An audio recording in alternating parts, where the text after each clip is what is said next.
আজকে আমরা একটা নতুন জিনিস রান্না করেছি।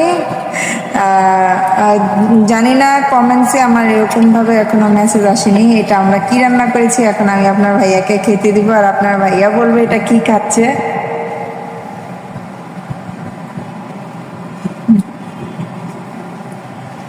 এটা টেস্ট আপনার ভাইয়া বলবে, দেখি আপনার ভাইয়া কি বলে।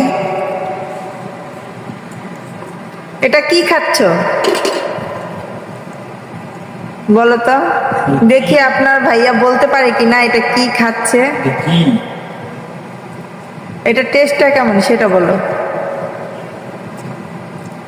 কাঁঠাল কাঁঠাল গ্রাম কাঁঠাল কাঁঠাল মনে হচ্ছে, কাঁঠালের বিরিয়ানি। কিরকম হয়েছে বিরিয়ানিটা? স্বাদ হয়েছে। মানে মাংস দিয়ে রান্না করলে যেরকম স্বাদ হয় এরকম হয়েছে, না হচ্ছে ভালো হয়েছে না